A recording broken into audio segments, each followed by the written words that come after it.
What if you made a lump sum payment on your mortgage to pay down the principal, and that was a tax deduction off of your income for the year? And I was like, holy crap, Tom Storey just had a legit good idea.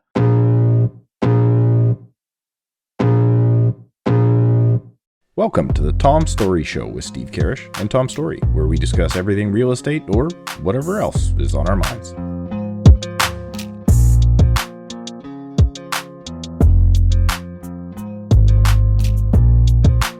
Welcome back to the Tom Storey Show. Steve, before I talk to our audience, I'm curious how long we're leaving that mustache for. Well, I thought it was just playful at the beginning, and now you keep showing up every week, and it's not even Movember.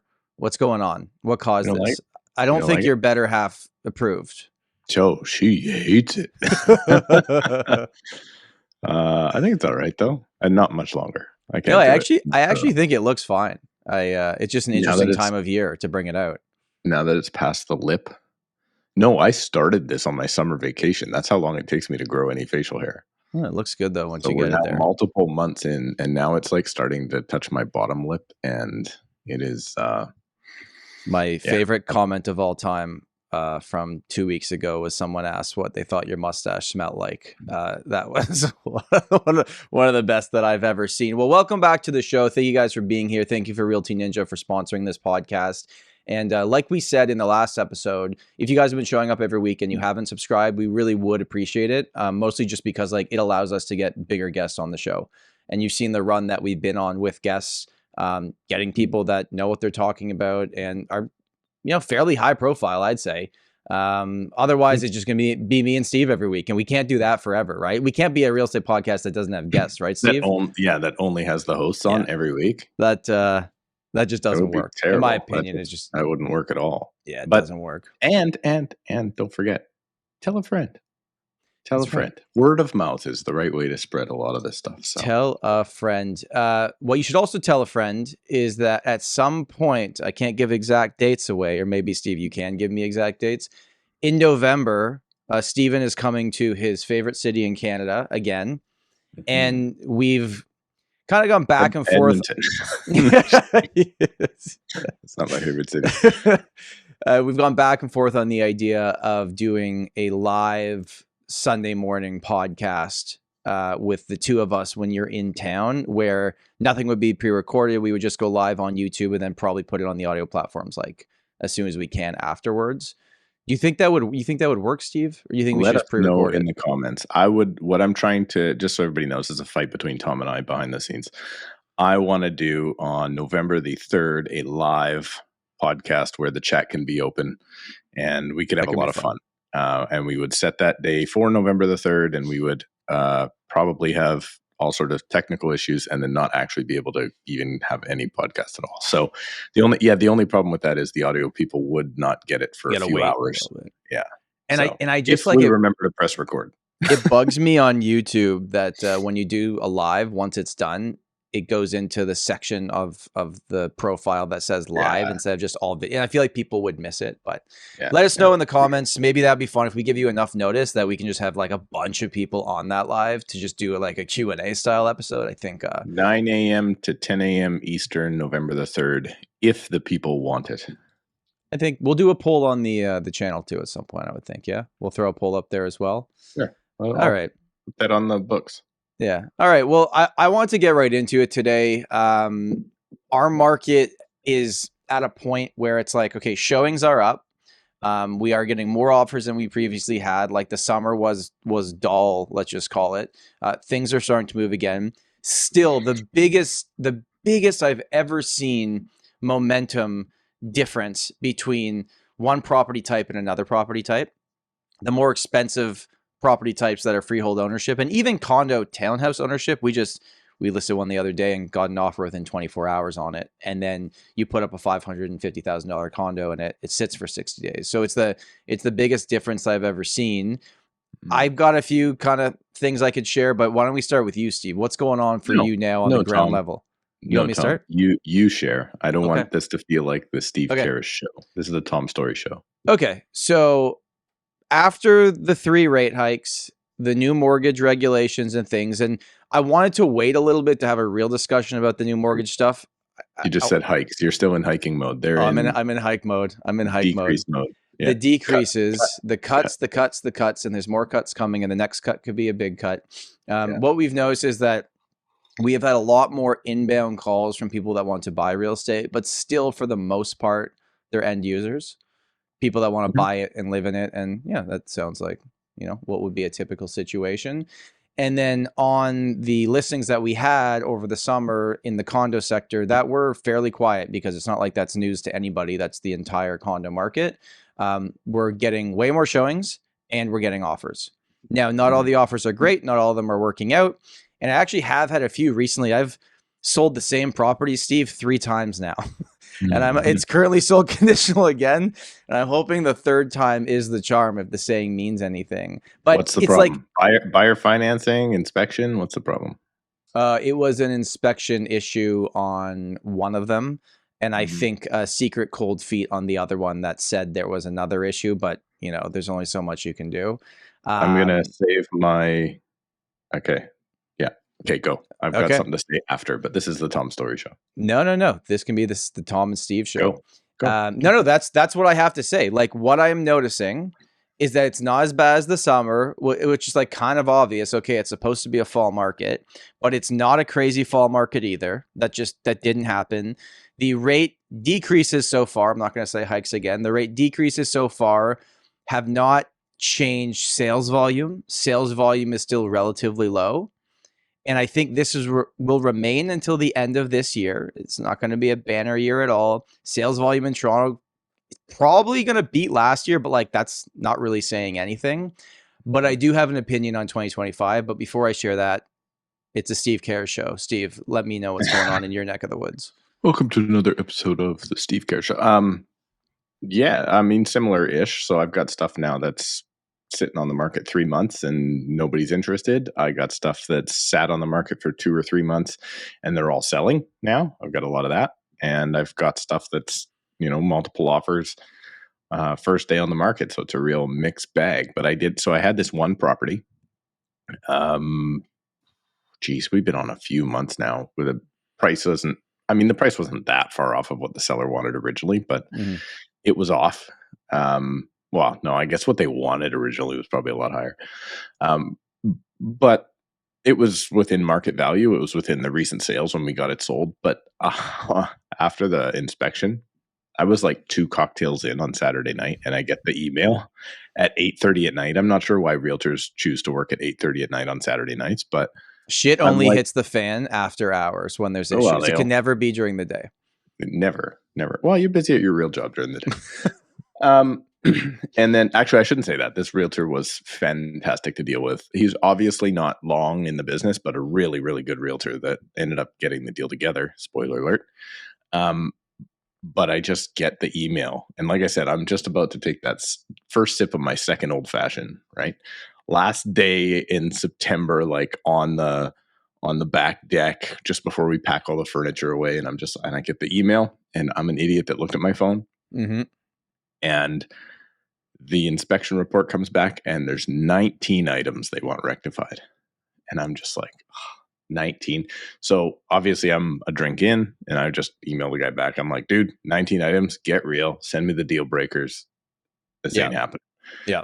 And the guy's like, well, some of them are more like questions than items and blah, blah, blah. He's like, how about we just discuss this tomorrow? And I said, you know what? That's a really good idea.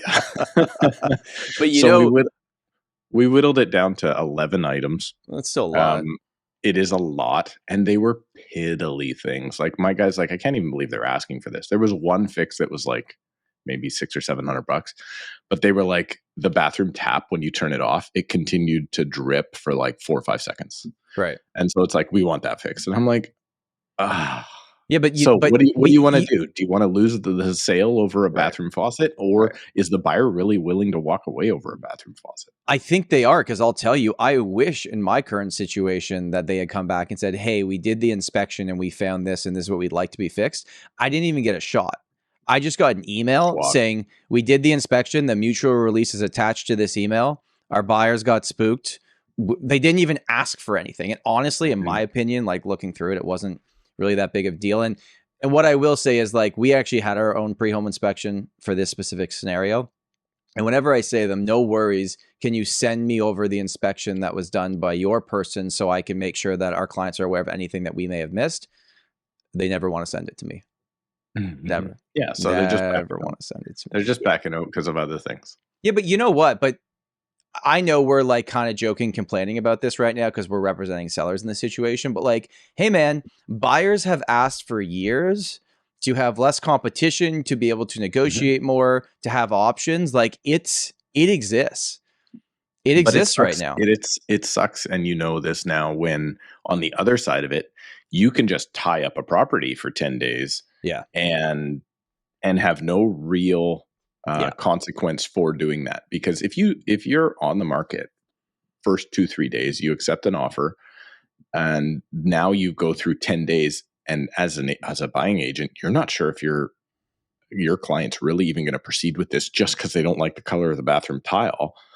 Right now, you've tied somebody up. So it's the same kind of equivalent of not being fair on the other side, because you can't bump another property, right? Or you can't bump that offer to accept another offer, right? Like you can, particularly in the UK, like all the way up to the closing date in the UK, you can bump the other offer if you feel like it, if you get a better offer, right? So that in the name of fairness, you just have a personal vendetta against somebody and you find out the houses they're trying to buy and you keep jumping in at the last moment.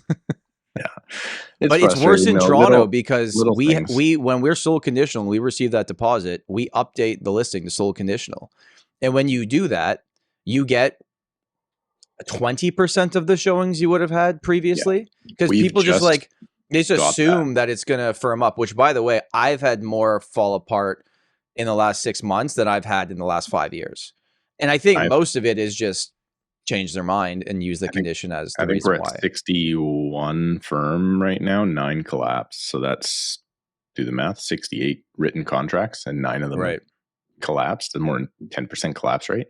We're probably close to that this year, actually. That's pretty kind of normal. It's probably a little slightly high. Yeah. Probably slightly high. But yeah, it's kind of just frustrating because there's little piddly things. But that is real estate. I mean, I've had plenty of $700,000, $800,000, $900,000 deals fall apart for $500 worth of plumbing. Right. And it's like, okay, well, you don't want to do it. The difference now, though, is I don't think the buyers have, like, for right now, for instance, basement suites. If you don't have a basement suite in Surrey, you're almost not selling. Really? Yeah. Like, you need that basement income because you've got a demographic of new Canadians who are buying most of the detached home real estate, and it's just a given. You have to have that basement income, period. To be able to afford the house, to qualify for the house, basically. Yeah. So before, if a basement suite was in, I'd give you like 20 grand, right? You're like, it's worth about 20 grand. What's it worth now? 100, 150, 200. That's like, that's the value of having a parking spot in Toronto. I don't know. It's fine. It's all regular. It's not a big deal. I know. It's, I've been thinking about it a lot too, because we have, I would say probably like 10 to 15 sellers that we're chatting with right now or had conversations in the past few months that are basically like, hey, you know, I know it's not great right now. I'm really not in a position that I have to do this. I don't want to sit on the market and become stale and just be there with everybody else. But when I can get this, and I'll be honest, most of this numbers aren't crazy. Like they're not that crazy. They're like, you will get there. And just tell me when I can get there, and then we'll put it on the market. So we're tracking all these, and I have all these email notifications set up for all these specific properties to make sure that we know when the time comes. But it's interesting, right? Because we have more inventory on the market now than is normal. Obviously in the condo sector, but even for houses, the inventory has gone up the last little while.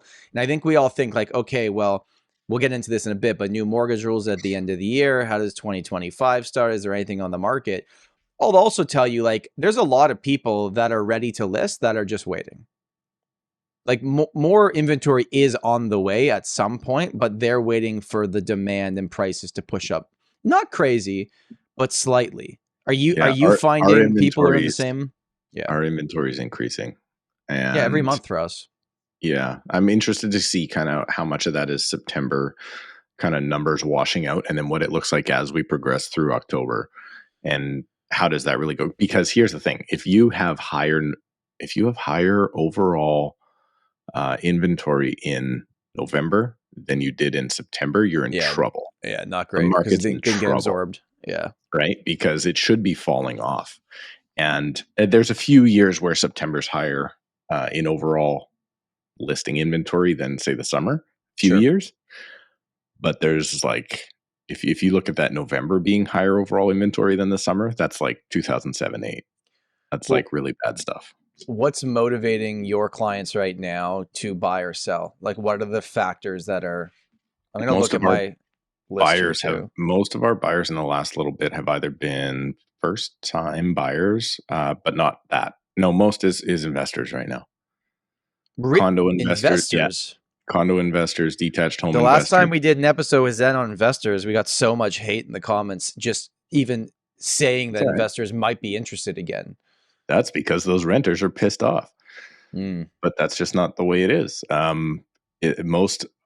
would say probably over the last little bit, just slightly over 50% of our buyers have been investors.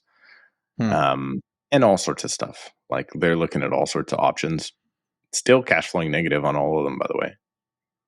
How much So negative? Is it still $500? How bad is it? yeah, it's not over 1,000. Are they taking variable rates? Do you know? I don't. I would Okay. have to talk to them. I don't think so. I think they've pretty much locked in. Some of them have been like, multiple rentals in one property. Yeah. The thing that makes the most amount of sense right now is we have these things in certain spots in Sullivan and Surrey and in Clayton Heights. There's these things called coach homes, right? So it's a 2-story home with a basement Okay. plus a legal rental over top of the garage. Okay. So you have, and then an illegal basement suite, but they all have them. But So you have like, let's say you got a 2-bedroom basement suite downstairs. So you're $1,900, $2,000. You're $1,500 for the base for the garage. So now we're at $3,500 plus you're another $3,000 for the house or more. So you're $6,500 a month, and that property costs you $1.4 million, $1.5 million. So you're still technically negative, but with 20% down, you're doing all right. and if you took the variable and ride it down, then maybe you'll get into These are all people looking at holding real estate long term for the benefit of future generations. Right. That's what their deal is, right? This episode is brought to you by Realty Ninja. Real estate agents, listen up. Realty Ninja has created over 9,000 Canadian real estate websites, and they are no joke. I've been using Realty Ninja in my business since they were a small little startup in North Vancouver. Tiny, dusty little office with old leather couch and all. But look at the ninjas now. Realty Ninja is the go-to platform for real estate agents in Canada. Websites are no longer a nice to have. They are a must. Your clients expect you to feature their listings in the best light possible. They expect you to go with Realty Ninja. The backbone of my real estate business is my website. I wouldn't pick any other company to host my website other than Realty Ninja. Don't believe me? Go to my website. Check it out right now. Go to krproperties.ca and you will see that it's powered by Realty Ninja and has been for over a decade. They have all of the features I need to grow my business year after year, including lead capture, mobile-friendly design, built-in SEO, and so much more. The best part of Realty Ninja is it's totally free to sign up, no credit card is required, and you only pay when you are ready to launch your new Realty Ninja website. And no, that's not it. Sign up today at realtyninja.com/Tom, and you will receive 20%, yes, 20% off of your entire first year when using Realty Ninja to host your real estate website. Their templates are super easy to work with yourself, or you can have the ninjas design something for you like I did. Not only is Realty Ninja the best product on the market, but it's also affordable. Listeners of this show know that I am as cheap as they come, and I've been using Realty Ninja for well over a decade now. Start your free trial today, and when you launch, save 20% using our link in the description below. And let Realty Ninja help you take your real estate business to the next level. And now, back to the podcast. Not that this should be surprising, but like if I look at our most recent sales, estate sale, moving to a different market, having a baby, wanting to upsize to a house, investor offloading their condo they've had for 15 years, first-time buyer, move from a townhouse to a house because they had a baby, and then our active people, first-time home buyer, moving to Toronto, from Vancouver, from Ottawa. So people aren't going the other way. They're coming back here, baby. Like we've got, it's all over the place in terms of like why people are Wait, do you mean doing there things. are different types of people that are at different points in life that are doing different things in real estate, and not all housing is the same, and they have different needs and wants? Is that what you're saying? What I'm saying is that, and I've done videos like this on my channel where I just say like, here's the 10 reasons why people are moving in my business without sharing actual personal information. Because I think we're so keyed in, and on this podcast, it's probably our fault half the time that we talk about, you know, what's going on with interest rates, what's going on with inventory, when is the right time, when is the wrong time, and so many people are just living their lives and moving. Like, like the biggest percentage of my business, we obviously have people that are waiting on the sideline, like that are in a position that they can wait for the exact moment that they believe is the time to enter. We got lots of that too, but the people that are doing things right now, they want to become homeowners. They're moving because of a job. They had a baby and they need a bigger space, or they're offloading investment properties because they don't want to deal with it anymore. That's pretty much been our business for the last little while. We got so much divorce. You got a lot of divorce. So much divorce. Over the past 2 years, we've had so much divorce. I thought that the big chunk of divorce would have come right after pandemic, because there was that. Like we saw that as well. Going on. Still definitely out there. Still definitely happening. That's unfortunate. Lots of divorce. That's delicate. As the geezers in my office say, if it wasn't for death and divorce, we'd have less than half the sales, right? Yeah, well, maybe. It's true. So many people, that's a big motivating factor for a lot of people. Even though the CBC will have you believe that housing is so expensive that everybody in Vancouver's living in split arrangements now with their ex-spouse. I just saw a story on that. But that can't not be true either. Like there's got to be people that can't afford to leave a relationship. Not you know, they're leaving the relationship, but not physically leaving the situation they're in because they can't afford to go on their own. But isn't it kind of crazy? Like, okay, so you go back in time and you're like, okay, marriage and coupling up, and why did it work? Well, it worked for procreation. It worked because, you know, physically men are usually stronger than women, so they would be the hunters and the gatherers, and somebody would take care of the property and the children, and it just worked, right? Because you needed it to work in order to survive. I don't know, but a lot of those dynamics by a different army, like whatever that is. Okay, but I just bear with me here. I'll let you get there. This is the Steve Karrasch Show. Now, is it possible that does remain true, that we're better off in couples and we have to do these things to survive? However, now it's just financially. Like all of the lions are thankfully outside of the house, and I have doors, and bears aren't going to come eat me now. And hopefully there's not going to be a war in my backyard. But financially, do we now still need to be coupled up as, you know, in order to raise kids and have a house and do all that stuff? There's a reason for all of this. And I think it's going to be the same going forward. And people are like, oh, I'm going to raise a kid on my own. I'm going to afford a house on my own. Cool. That's great. But that's not nature, right? You end up coupling up with somebody because you're better in numbers together. And I think that's just being on the financial side now because we invented inside. Or you could move to a different market, but then you're leaving your family core. Like there's a lot of people that are in the situations that are staying to stay in the same area because the kids are in school. You know, you could move to Edmonton. You could. Oh, there's lots of, But you know what? You got to be able to make that sacrifice, right? I say that too, though. I wouldn't do that. I say you could. I wouldn't do it. No, but here's the thing. It's not even Edmonton. I'm just talking about anything, like anything outside where my life is built. I wouldn't move to. I'd find a way to stay where I am, even if I had to rent or do something. Okay, but do you stay and try and make your marriage work and make your marriage work like you? So that's a whole different conversation.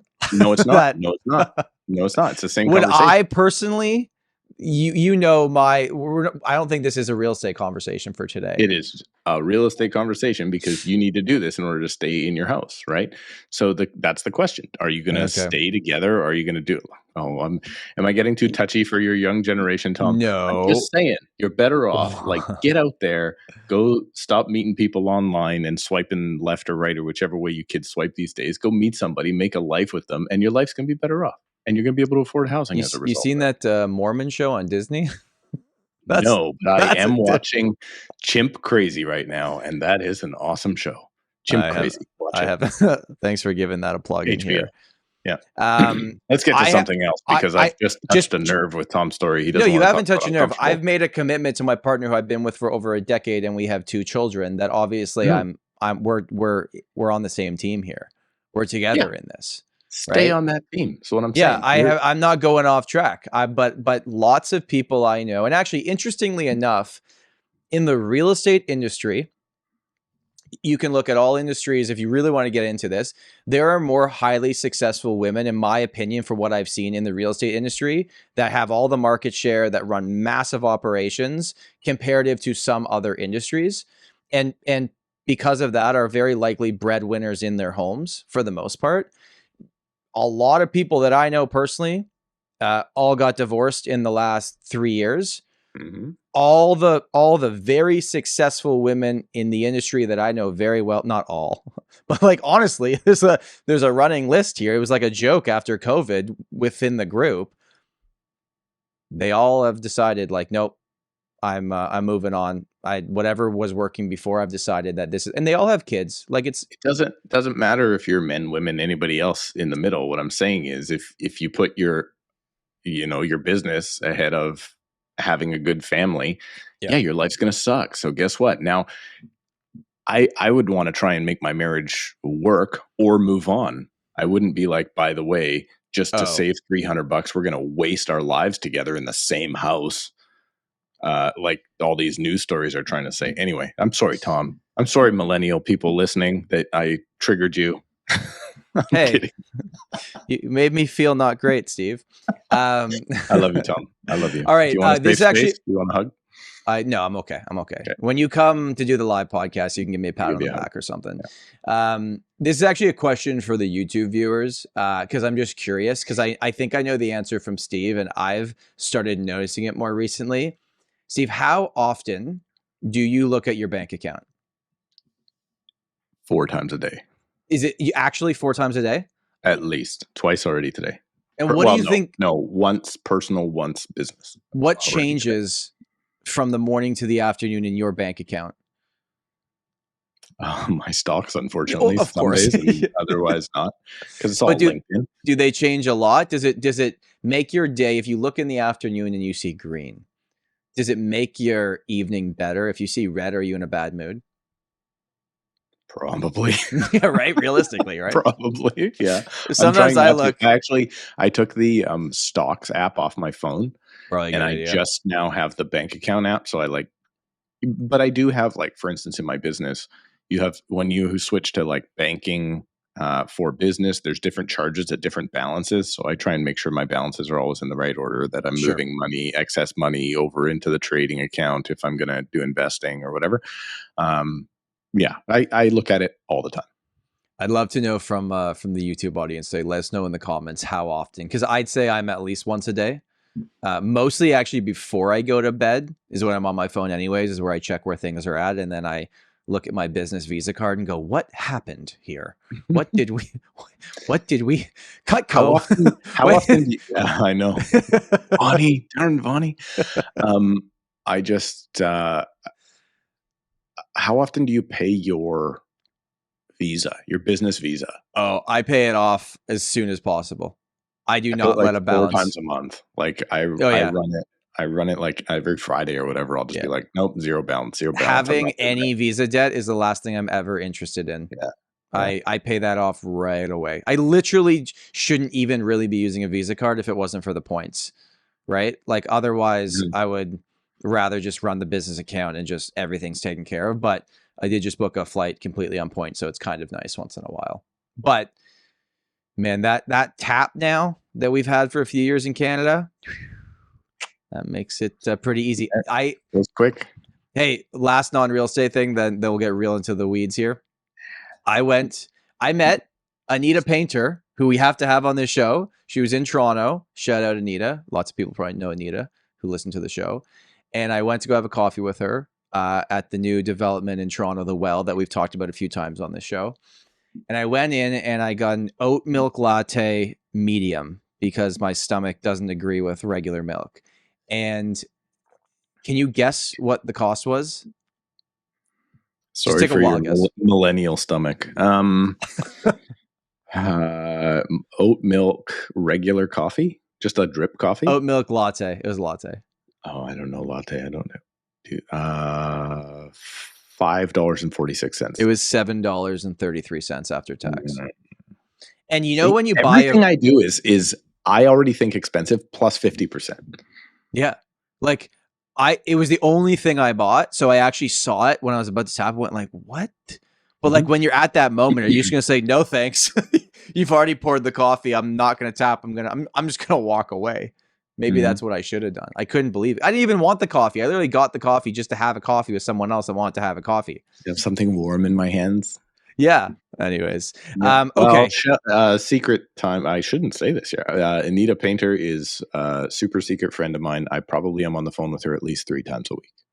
So we love you, Anita. I know you're not listening. No, she doesn't listen, but we will get her on the show. I think she'd be great. Okay, we need to get in, Steve. We've waited on this. We haven't really discussed it. I kind of wanted the dust to settle.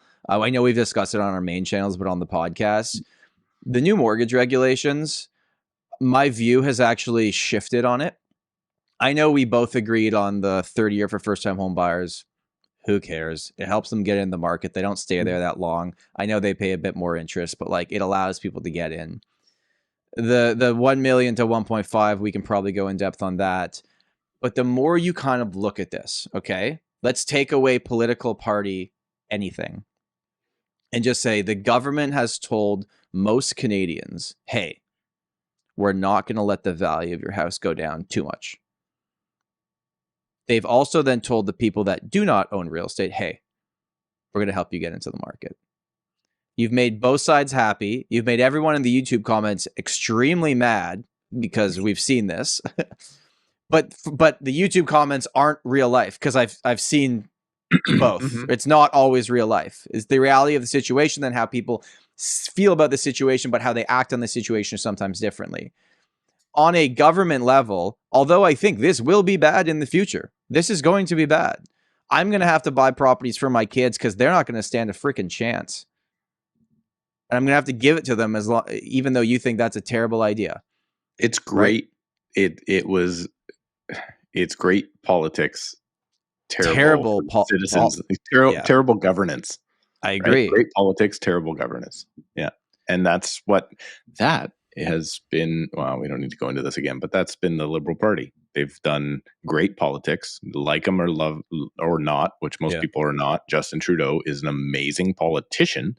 Terrible person, as far as I'm concerned, but great politician. He's done some amazing. He called that last election at the perfect time, didn't he?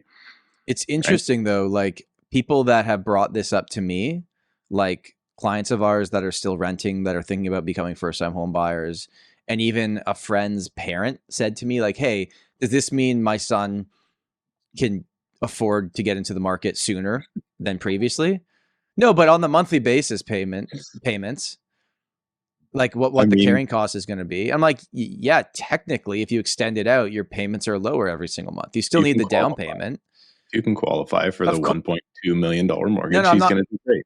I'm not talking about that. I'm talking about just they want to buy something in the 600 range, and having a 30-year AM on that, if they don't have the 20% down, is going to immediately bring down those monthly payments. That will And especially if you're looking at the rent versus home ownership breakdown, which has been favoring rent for a long period of time, purely based on the math. Yeah. This is, it's still favoring rent, just to be clear, but this is like bringing it down a bit in the now to allow people to get into the market. And I have a theory on this, and it's going to be that 2025, we're going to start with a bang again, because there's going to be no inventory. These new rules are in place. And the December 15th. Wait, why is there going to be no inventory? You guys have more condos than you've had in the last 20,000 years. Okay, hear me out. There's going to be, I said to start the year. I'm not saying there's no inventory the entire year.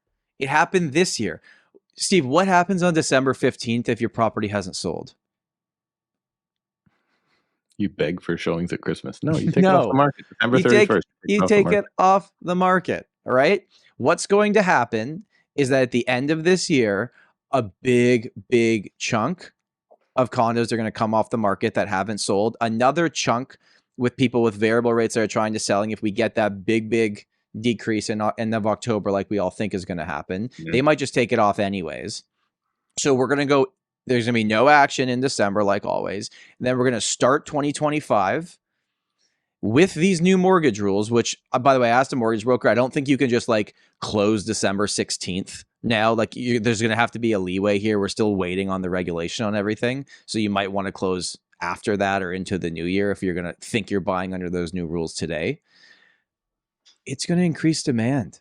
It's not going to like, I don't think it overly changed inflation and stuff like that. Like sure. But we're going to help the Canadian housing market by increasing demand in the perfect way. That's it. That's all that's happening. We're just allowing more people to get in. And if you want to follow the biggest sucker theory of like, well, whatever, when I sell my property, the next person's on the hook with the big mortgage. And then I move to where I want to go next. And then we continuously play out this cycle. This is just allowing more debt in. And it's tough because this actually, I think, will increase the home ownership rate in Canada. If you just look at it mathematically, it will also increase the debt load significantly. And if the market ever, now this is stimulus on the demand side. Let's say an event happens that we don't see coming and the market tanks again, like we saw the drop off that we saw when the rates went up. Well, Steve, if these people only put 5% down or 10% up to 500,000 to 1.5, that deposit, or sorry, that down payment gone, like Thanos. Half the down payment's just gone. Thanos, I said you're a Marvel guy. Yeah, right. That's what's going to happen. Now, I don't think that is going to happen, but we got to play out the scenarios here. Now that you've had time to sit on this, have your thoughts changed at all? Because I know we both made videos on it. I've been talking with people about it. Clients are very excited. People are excited, even though I warned them. I have not had a single person reach out to me about it yet. Not a single one. Maybe I'm working with younger people than you. Maybe you just have clients and I don't. I haven't had anybody really care or think about it yet. I think obviously as the regulation actually, we find out how we can actually use it, a lot more first-time buyers are going to start taking advantage of 30-year for sure. Yeah. I don't know that how many people I have that are ever going to take over a $1 million mortgage, just because I don't think they have the incomes to support it. I get a lot of clients that are $250,000, $300,000 household income. But those aren't the people that needed the help, right? They weren't it. I guess that's what we're doing though, right? We're going to get people with big incomes in more debt, and then they're going to have no actual base underneath of them.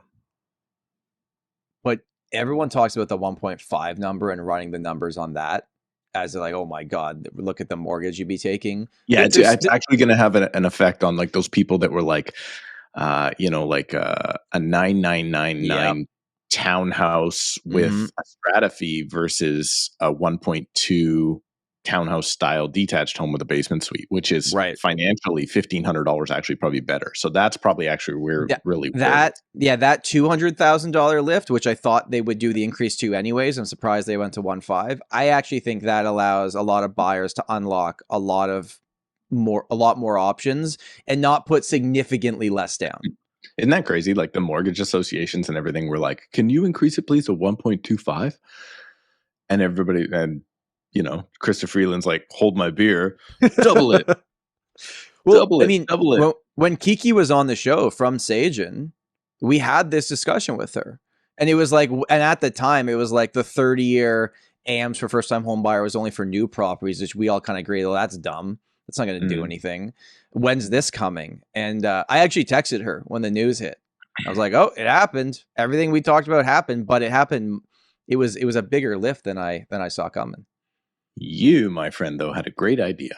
You and I were on the phone the other day having what I call an off-screen podcast, and otherwise much more swearing, otherwise known as a conversation. Yeah. And you had an idea. You were like, you know, something that would really, really help.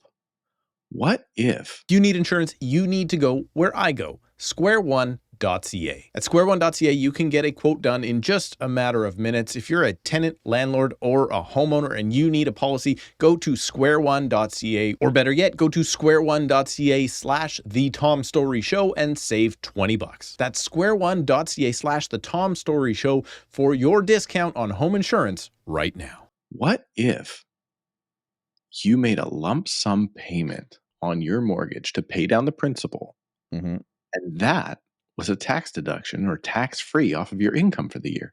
And I was like, holy crap, Tom Storey just had a legit good idea. I couldn't believe it. I wrote it down. I made a note in our shared note for the show. And if you're listening to anybody in power, you could actually incentivize saving and paying down your mortgage. Government of Canada, listen, it could be there. So let's picture this.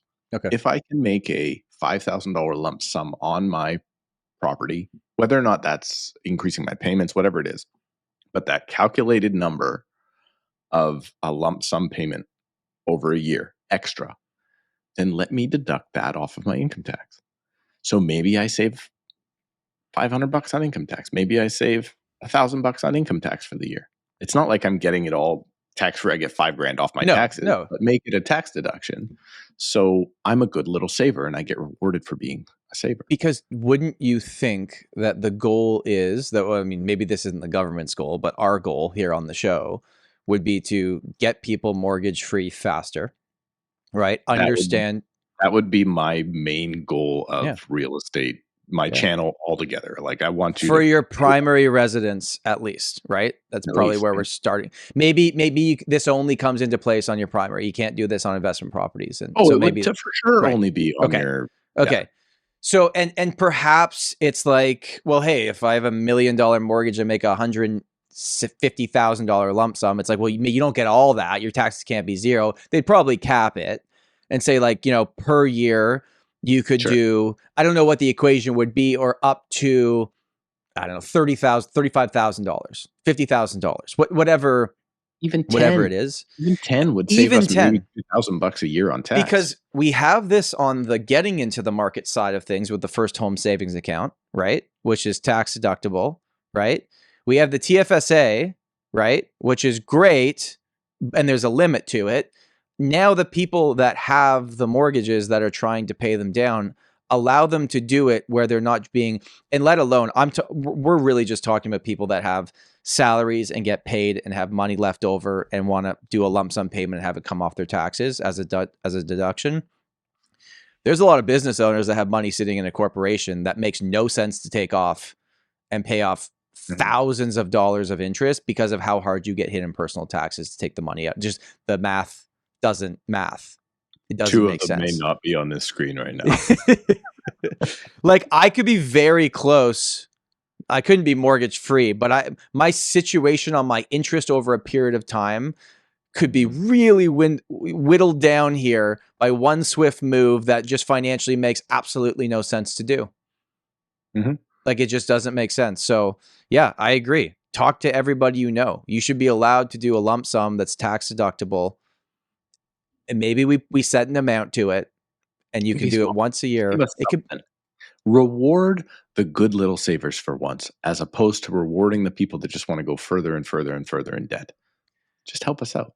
And this could come into the conversation like, yes, we're giving out more money. You can put down less. You can put down less money and buy more house. And first-time home buyers, guess what? We'll extend you out to a 30-year AM. You can take that 30-year AM, and if you've been a good little saver, like Steve says, and you do a lump sum payment in your first year, you can get that AM down to 27.5 at the end of the first year instead of 29. It's actually at today's interest rates, it's shocking when you make your payments to see how much is going to interest. I think at the beginning. I did it correctly. You know, when you do like most people get paid every second Friday. There's first and the 15th people, and then there's every second Friday people. So if you're the every second Friday person, then what you would do is if you just do those extra 2 payments per year, it knocks off something like 3 years off of your amortization anyway. Right? So just little things like that, man. Let's just get those things paid down, but we can't pay them down. We want you to take on more debt, bigger mortgages. We're going to help you pay more in interest in the future.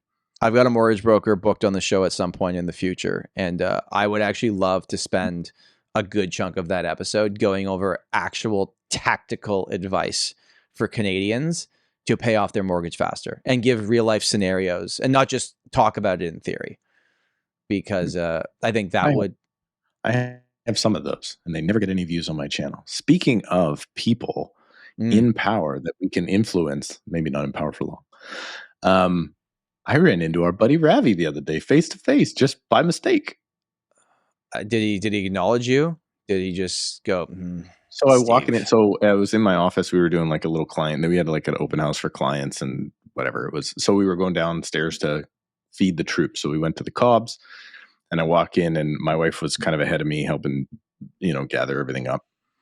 And I walk in, and I walk right past like 4 people in line, and I'm like trying to right up to the front counter, You're like, I'm Steve Karrasch. Yeah, I bought the line. You know, a YouTube channel and a podcast. I'm on the line. No, she was already at the front of the line, so I'm like grabbing the scones and getting ready to carb up for the day.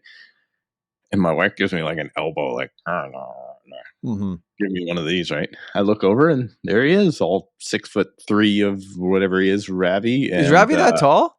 Oh, he's super tall guy. Oh wow! And I went over and said, "Hey man, how's it going?" And he said, "Hey, good to see you." Not on a screen. He recognized me, thank goodness. We were talking. He actually, at that point, asked to come on the show again. He's like, "Hey man, when can you have me back on?" So I said, "Oh, I'll have my people talk to your people." And obviously we have an election coming up. And I said, "Well, actually, before the election, when's that happening?" October 19th. It's gonna be tough to get him before that. Probably this morning is one of the days I gave him. Oh, it's not going to happen now. Yeah. But anyway, he asked. Conflicts didn't, and I will say I did this. I'm like, Ravi, I just want you to know I haven't been saying nice things about you lately. So if you don't want to come on, I don't blame you, because what I'm not here to do is sabotage you. I don't want to come on and be like, hey. And he's like, oh, well, like, why not? What you mean? I said, I just don't agree with your policies, man. Like I did some of the stuff you did after our last show. I was like, I don't agree with what's there, but he's seemed cordial, and he's all, it's about conversations, about doing the right thing, but he's also in the middle of an election right now. Right. So, because we have our election coming up, and so anyway, timing didn't work out. Busy guy, made some announcements recently. BC government made some announcements that are insane right now in regards to Indigenous land, and I'm thinking about can you run it on the channel, but I don't know. Can you break that down to me? I saw the news headline, but I didn't quite understand. I saw Ravi post about it on his Instagram as well. You can buy a property with only 60% of the purchase price. But so my understanding is like there's these lands that are in some of the richest part of West Vancouver, right? I don't know because it's not my market, so I'm half talking out of my rear end here, but as opposed to normally only a quarter talking out of my rear end.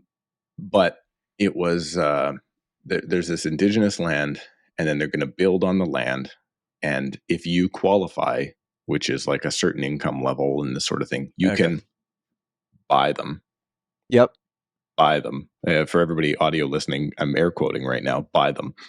And then the government will pay 40% of the value for you, and you only have to pay 60%. Now, it's Indigenous land, though, so it's leasehold. So you're not buying anything. You're renting long term. Right. But then they put the numbers up on the screen, and they're like, this 1-bedroom is like, this 2-bedroom or 2-bed and den or something is like $1.3 million. So now you only have to pay like $880 for it. And I'm like, wait, what? So you're still paying what is probably a regular 2-bed resale anyway. Right. And You like don't in own the Vancouver, land. you don't own the land, it's leasehold. And then what is the government doing? Is the government just straight up paying the band or whatever you call it, the Is it like an interest-free loan to First the Nation buyer? who no, it's I believe the government, I could be wrong. I believe the government is giving 40%, basically, I would assume the construction cost Okay. to the First Nations group to build Okay. the homes. So I'm like, wait a minute, this isn't, first of all, you don't own it. Second of all, is this just, maybe I'm wrong, is this just the BC government paying off the Indigenous tribe? Like, are they just they're giving them 40% of every unit they construct? Like, I Is don't know. this an area that homes are very expensive in and around this area It's anyways? West Vancouver. Okay, so the answer is yes. Or sorry, Okay. sorry, it's not West Vancouver. It's not West Vancouver. This gets confusing. There's the West End, the West Side, and West Vancouver. These are You three different guys areas. over there. Yeah. Make It no is sense. the West. It is the West Side of Vancouver. So it is some of the most expensive real estate in the entire province, and they're going to build on it. Thankfully, they are, right. They're coming up with ways to use this Indigenous land to bring housing. Steve, But at the same time, if we're just paying somebody 40%, like, how about just wipe out those development fees, you bastards, in Surrey, and we'll get some more people. But no, we're not going to do that. We're so not going to wipe out you fees. just decided to take the approach of picking apart this plan, right? And I didn't hear you say one positive thing. They are building housing, right? More people get to become homeowners. As we learned, in recent episodes, there's lots of promises to build houses. Not one house has been built yet. How many houses are being built? Did you get that? It's a mass. I don't know if this qualifies to all of the project either. Okay. Or if it's like, are they going to do it to 6 houses, right? Like, what is it really? I don't know. I would want to see the details, and I want to see when it's actually built. But the fact that the government's giving like $600,000 per unit, like, can we not spend that money in a different way to get properties actually built? Then the title can be transferred to the owner, and you're not just leasing from somebody else. Right. I don't know. It's such a. I mean, is it a fix? Is the overall idea a fix? Maybe. How about you just give that government or money then to the Indigenous folks, tell them to build something and sell it off? But no, we can't do that either. So I don't know. It's more announcements, no real help. It's what I'm seeing. So I love you, Ravi. I would love to have you back on. Good luck in the election. And I had a few messages of our episode with Keith and Scott. A few personal messages sent to me. Some people that loved them, some people that disagreed with everything that they said, and that's okay. That's totally fine. That was the whole point of having the conversation. And somebody actually reached out and said, like, can you have someone that's active on the liberal side on the podcast to discuss? And I'm like, we would love that. We would love to have anybody on any side on the podcast to discuss. Like, we just want to have open conversations. Like, we will be friendly with everybody. We're not coming in here to tell you you're wrong and yell at you. I want to have conversations and see what's going on. And just the feedback that we've been getting we've tried to reach out, is just hard no's. And it was interesting because some people were like, oh, like, that whole episode was conservative. I'm like, yeah, we've also had the housing minister of BC on twice, and we'd love to have him on a third time, who's on the complete opposite side of the spectrum. Yeah. Like, I just want to talk to people in those positions. And more than anything, like, I want to hear what they say, but also kind of selfishly, I want them to hear what we're saying, or what the commenters are saying, or what our clients are saying, or what people on the ground level of this are saying. So yeah, just wanted to put that that's out there. why I said to him when I ran into him, I was like, hey man, I just want, like, he's like, hey man, I'd love to come back on, like, because the election's coming, obviously that'd be great for you. And I just legit said, like, dude, I want you to know, if you do come back on, I'm not here to sabotage you. Like, I don't agree with a lot of what's gone on. So like, if you're open to having that conversation. I mean, the fact that was a few days ago, and then we're recording this, and then, the election, now he's in full swing, right? So it's probably not going to happen. But it was great. And it's really nice to know that you can be on a different wavelength of thinking with people and still have a cordial and wonderful conversation with them. And I think that's what gets lost in the hatred of the comments all the time, right? At no point in time has anybody come up to me and to my face and said, "You're that idiot that spews whatever views on about real estate." And nobody calls me a pumper to my face, not once ever, right? You piece of crap. Can't wait till that happens. Not once ever, right? So, yeah, I don't know. It's great conversation that I want to keep trying to have. Yep. If we could get the housing minister, the federal housing minister right now, if there hasn't been an election called by the time this comes out, to come on, we would love to have him in a heartbeat. We would actually cancel one of our other people and just have him on. But actually, it's not true. I'm looking at the list coming up. I'm pretty happy. Well, it's a good list of guests we have coming up, but of course, like, we want to have these conversations. And I think actually kind of weirdly, like, we didn't know what we started with this podcast. You know, we started this as like let's just talk about our markets and see where this goes. And we both knew we had a bit of an audience from our main channels, and it's taken a bit of a life on its own. And it's a bit more than maybe what we thought this was going to be. But it's like, okay, now that we have this platform and people are showing up and listening, like, you know, let's have conversations on every side of this. That, you know, your opinions can be clear, and Steve makes his very clear, but I think we should also, let's open it up. And more than anything, when we reach out to people, it's one thing. If you guys want us to have somebody on, you tell them that you want them to come on our show and we can have a conversation with them. Because if it's coming from all angles, it definitely helps our situation. Go, you got someone? I made a note. Okay. This is a public service announcement to all agents out there. Oh yeah. If you're going to show my property, my listing, sorry, not my property, my listing, and your buyer wants to write an offer, let's say you show it on Monday night. Please don't send me an offer at 7:00 at night on a Thursday night that's open till 9. Or please don't send me an offer Friday morning at 9 a.m. that's open till 11 a.m. Like, guys, this market is not as fast as it used to be. Sellers are not as desperate as you think. And guess what? People have lives. I understand that there's a lot of realtors that are happy to put a deal on paper and their buyers are eager to get the home. But people work, man. Realtors, if you're taking giving an offer to a realtor these days, it's not like it's the only thing I have going on. It's not Their like buyer it's doesn't care about that. I understand that. Okay, so here's the deal. You cannot resurrect a dead contract. If you do, the contract is null and void if the buyer wants to back, or if the buyer or seller want to back out later on. Period. If you send me an offer at 11:30 at night and it's open till 11 a.m. the next day, it's not just cross it out and extend it back to me. No. It has to be responded to and communicated before.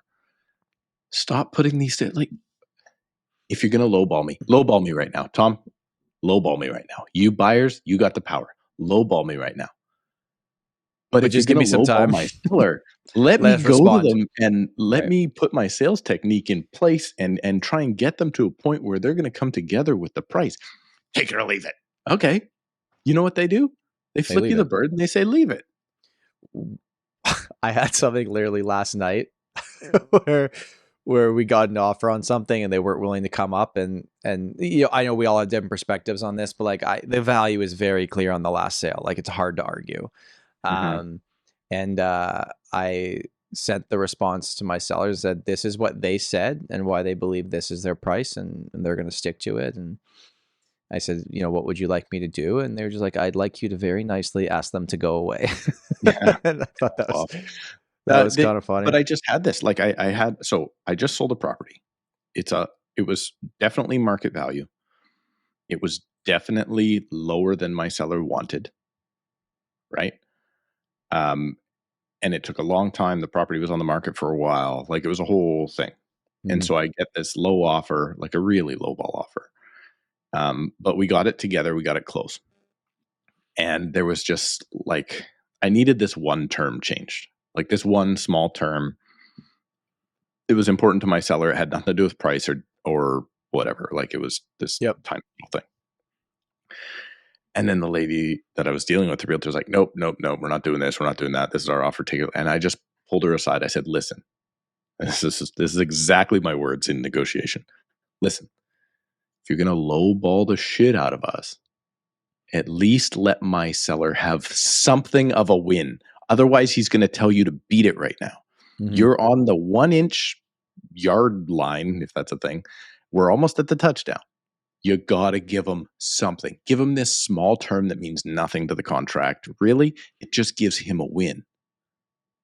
And she's like, good point. Let's do it. And I was like, yeah, like, you wanted the price. You wanted the dates. You wanted the this. You wanted the that. Give them something. That's one of the best things you can do in a negotiation, right? Create a little problem that's not a problem. And then let's just fix that. Let's just get everybody we got to bring them together. No matter what, the market's up or down, you can't have both parties feeling like they're getting screwed the entire time. Otherwise, you're not going to have a deal come together. Also, if you've been in the industry for a while, don't be an ass to a new realtor bringing you an offer if you have to walk them through it. At the end of the day, your job is, I know, but like, I've been having a lot of this recently where newer realtors are showing, and they're great and they're super chipper and I really like them. Mm-hmm. And I was them.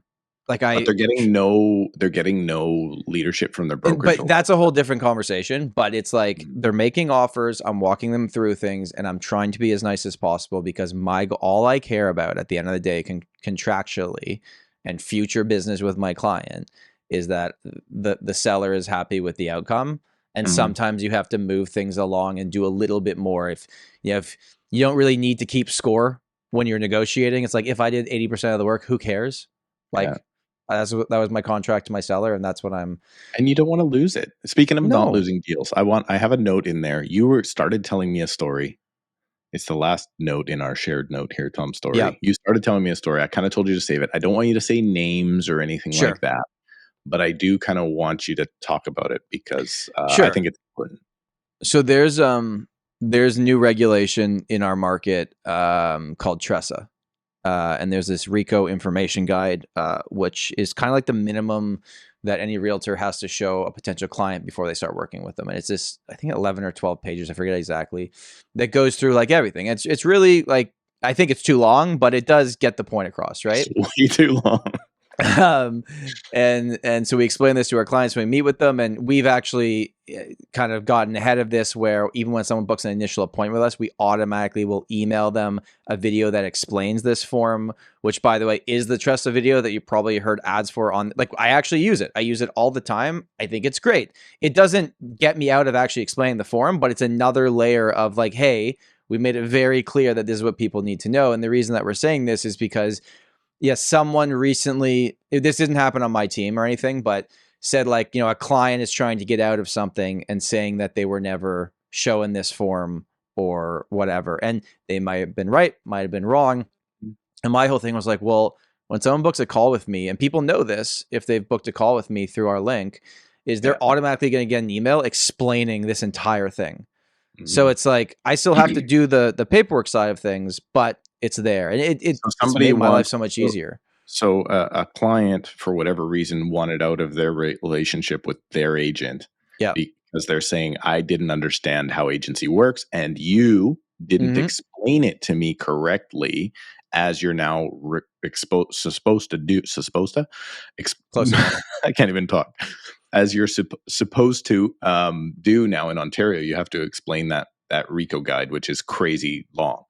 So as they're sitting there telling you that, you're like, Tom Show. TRESAvideo.ca. TRESAvideo.ca, Tom Show. Now, I will say, so I'm interested to see kind of how you're using it. So this is a tool that's out there for agents to use. It doesn't relieve you, you're telling me, of your obligation to explain the form. It's just another layer of education.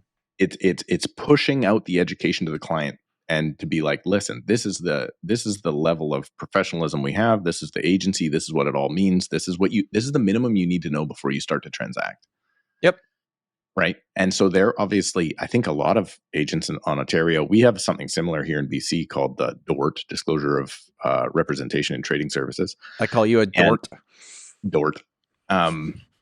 And So what you're doing is you're saying that you just take that video that explains it all, and then as soon as somebody books a call with you or anything, it's just auto emails. It's an automation. Yeah, it auto emails them the link, and then they will watch it and respond and say, "I understand this." So at least that's the first step, and then we can get to the actual paperwork and forms when we actually have the conversation. Yeah, right. So they can check it out while they're on their own time. Yep. Right. But also then you have an email back saying, yeah, before our call, thank you for sending me the guide. I watched it and I understand it. Now, again, that doesn't relieve you from needing to sign the thing or whatever, but it just does help you get through the process, because agents, dummies out there in BC and Ontario, you now have, both of these provinces have a duty to explain agency before the conversation starts. Mm-hmm. And you're not doing it. And guess what? Here, the BCFSA, no matter what happens in a transaction, the BCFSA, first thing they ask you, when and how did you present the door, we call it. So I'm assuming RICO is the same thing for you guys. Yeah. Well, what I found too is when we're bringing on new clients that had a prior experience, they're like, what is this? I'm like, well, I legally have to show you this. It's boring, right? It's so boring. It's so boring, and they don't care. They don't care. But that doesn't mean it's not your obligation. Exactly. Your obligation is to disclose it. So, hey, with this little plug here at the end, we don't have to run our TRESA ad this week. There you go. TRESAvideo.ca/ built-in TRESAvideo.ca. Oh God. And promo code. Oh God. Promo code Tom Show. Promo code Tom Show. Okay. Agents, so do better. Do better, agents. Do better. Let's wrap this up. Put a bow on it. Okay. We might be doing a live podcast. That's November the 3rd. Is that the date? Ideally, November the 3rd at 9 a.m. 6 Pacific. Let us know if you're interested in doing that. I didn't even discuss this, but I just thought this was funny. With everything going on with the states and their election, one of the Democratic things was moving up the capital gains tax from 20% to 28%, and everyone's losing their minds. I'm like, oh, welcome. That's a different thing, though. I think they don't have an inclusion rate, though, right? That's just the actual. The total. Rate. Okay, fine. Okay. So that's probably fairly similar to what fine. At. Okay. The lump sum payment, tax exempt at a certain percent a year. You've ever had, Tom? Come on, people. Listen to us. Tom shadow finance minister. Yep. Sorry, Scott. It's my job now. And and that's it. So that's it. That's what we talked about today. I hope you guys enjoyed. We will see you next week. Steve, any final words of wisdom? I love you. I'm thinking about getting rid of the mustache, but shave that mustache. All right. Bye. Bye.